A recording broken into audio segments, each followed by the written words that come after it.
Chers amis, bonjour et bienvenue dans cette nouvelle émission dédiée à l'industrie marseillaise.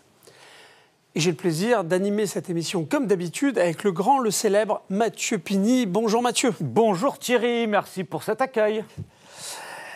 Nous avons le plaisir et l'honneur de recevoir un industriel marseillais qui s'appelle Cérésine. Richard Rosso, bonjour, bienvenue dans cette émission. Merci Thierry, merci Mathieu de me recevoir. Avec plaisir Richard, et on va rentrer dans le vif de l'actualité du territoire sur LEH-TV. Richard, est-ce que vous pouvez nous présenter l'industrie Cérésine située au cœur de la Valentine ? Alors Cérésine, c'est une entreprise qui est tout à fait marseillaise, qui a été créée en 1926 à Marseille par une famille marseillaise qui était implantée à l'origine au boulevard Rabateau et puis qui a quitté dans les tout début des années 70 le boulevard Rabateau pour s'extérioriser vers la Valentine. Et depuis, donc, l'usine est implantée depuis 50 ans sur la Valentine.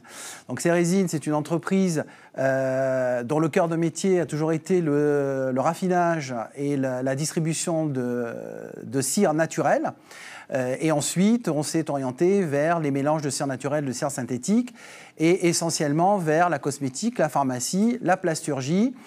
Et on a aussi une activité de sous-traitance et de négoce. Combien de collaborateurs aujourd'hui, Richard ? Alors aujourd'hui, nous sommes 35 collaborateurs. Nous pouvons monter selon les volumes que nous avons à fabriquer jusqu'à une quarantaine de collaborateurs. Donc nous sommes une PME, mais qui fabrique un volume assez important et qui a un portefeuille qui pourrait, je ne vais pas rougir en le disant, intéresser beaucoup de gens puisque nous travaillons avec les plus grands de la cosmétique et de la pharmacie. Et pour ne pas les nommer, en priorité, le groupe L'Oréal, le groupe LVMH, le groupe Chanel. On veut des noms sur LEH-TV. Justement, vos clients, ce sont eux-mêmes des fournisseurs de cosmétiques, c'est ça ? Exactement, de cosmétiques ou des gens qui travaillent dans la pharmacie, qui implique que nous travaillons selon des normes, selon des réglementations qui satisfassent nos clients et qui satisfassent aussi les organismes qui viennent nous auditer, notamment Veritas, puisque nous sommes certifiés ISO 9001 et ISO 14001 et que nous travaillons aussi à la mise en place de ce qu'on appelle les BPF, donc bonnes pratiques de fabrication, pour répondre effectivement aux exigences et aux contraintes de nos clients.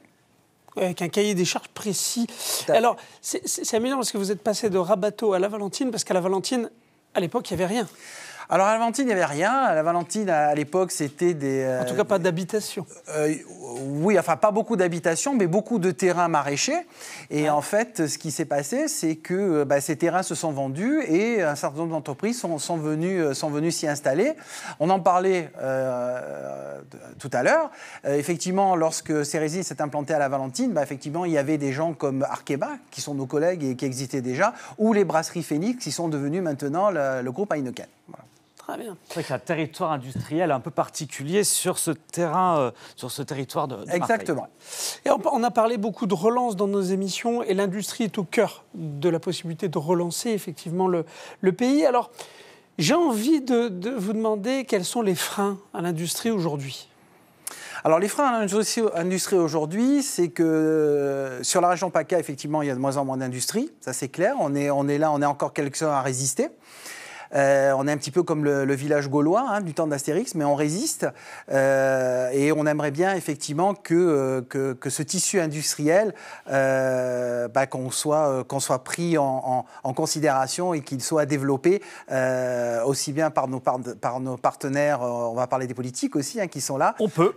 Par la région, et surtout qu'on arrive à retrouver une certaine attractivité auprès des jeunes diplômés et de la jeunesse, parce qu'effectivement, on a perdu beaucoup cet esprit industriel sur la région PACA, et aujourd'hui, on a du mal à recruter. parce que les jeunes qui arrivent sur le marché n'ont pas forcément les compétences que l'on attend, parce que effectivement on se rend compte qu'il y a un certain décalage entre ce que l'on attend et ce qu'ils peuvent apprendre dans le milieu scolaire. En termes de niveau, en termes techniques? En termes de niveau, effectivement, parce que nous recrutons essentiellement des gens qui vont travailler en production, donc des gens qui vont travailler soit en fabrication, soit en maintenance, soit en magasin, et des gens qui vont, dans les niveaux, vont aller du bac pro au BTS, BTS DUT ou licence pro. Et effectivement, on se rend compte que ces niveaux-là sont un petit peu à la peine lorsqu'ils arrivent dans l'industrie. Comment on les attire justement, Richard? Comment on peut faire pour que ces nouvelles générations se tournent vers les métiers de l'art? Alors, il faut qu'on devienne attractif, ça c'est clair. Il faut qu'on apprenne à nous connaître. Alors, on parle toujours aujourd'hui, le grand mot, et ce qu'on peut comprendre, c'est le côté salarial. Mais au-delà de tout ça, au-delà des salaires et de ce que les gens peuvent gagner, je pense qu'il faut absolument moi, je dirais qu'il faut développer la venue de tous ces jeunes, de tous ces gens dans les entreprises, parce qu'on sait qu'ils ont énormément de mal. Les entreprises n'accueillent pas forcément des jeunes, c'est pas évident. Il faut les stagiaires au collège, c'est ça? À travers des stages ou quand ils font certaines études, à travers l'apprentissage. Moi, je suis vraiment un pro de l'apprentissage parce qu'on se rend compte qu'on a les jeunes, ils sont à la fois en entreprise, à la fois à l'école, et ils peuvent mettre en application aussi bien quand ils sont en cours que quand ils sont sur le lieu de travail, ils peuvent mettre en application ce qu'ils apprennent des deux côtés. Et c'est vraiment un point très très important. C'est du concret, là. C'est du concret. Et c'est pour ça que j'invite, je suis toujours invité, le corps enseignant à venir nous voir, à venir visiter les entreprises, à ne pas hésiter à collaborer avec nous. Nous collaborons énormément avec un certain nombre de lycées de la région. Nous travaillons avec un BTS pilotage des procédés au lycée Langevin. Nous travaillons avec le lycée Le Châtelier depuis de très nombreuses années pour les gens qui préparent un bac pro des métiers de la chimie. Nous essayons d'aider ces établissements à faire en sorte que leurs élèves puissent découvrir qu'est-ce que c'est que le milieu industriel, qu'est-ce que c'est que travailler en usine, parce que c'est pas aujourd'hui, c'est vrai que ce que vont rechercher les gens, c'est un certain confort. C'est vrai que quand on travaille dans une usine, on va travailler en 2-8, en 3-8, en 5-8, ça veut dire le samedi et le dimanche. Il y a des contraintes. Il y a des contraintes dans des conditions particulières. C'est l'industrie. Ouais. C'est pas glamour. Et même quand on parle d'industrie propre comme la cosmétique ou la pharma, ce style de contraintes existe aussi. Elles sont moins difficiles, mais elles existent aussi. Et donc, il faut attirer les gens vers ce style de travail. Alors, il y a des contraintes, mais en même temps, on travaille pour un produit, pour la concrétisation de quelque chose. Oui, il faut aussi avoir l'amour du produit. Il est évident que chez nous... Alors, c'est pour ça que je parlais de connaissances, parce que quelqu'un qui va travailler au-delà du fait de faire du raffinage de la cire d'abeille, par exemple, comme on fait chez nous, c'est vrai que si les gens savent que la cire d'abeille va rentrer dans la composition d'un produit cosmétique, de rouge à lèvres, de mascara, de crème, de lotion, etc. Effectivement, ça va aider aussi à la compréhension de ce que les gens font sur leur lieu de travail. Le concret, vous parlez de l'huile de Riesling aussi en aparté juste avant avec l'usine Arkema.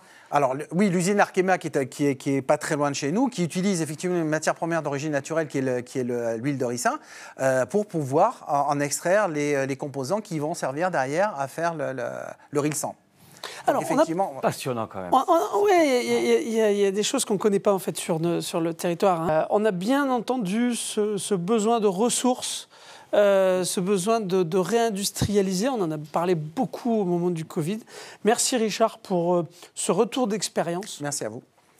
Et voilà, cette découverte de l'industrie, c'est toujours un plaisir de découvrir les pépites de notre territoire. Chers amis, je vous dis à la semaine prochaine.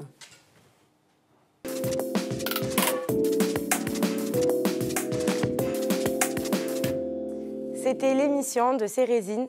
Merci à Richard Rosso. Nous remercions nos partenaires institutionnels, nos partenaires de cette saison Et n'oubliez pas, inscrivez-vous à notre chaîne YouTube pour ne rater aucune de nos émissions. Et on se dit comme toujours, à la semaine prochaine!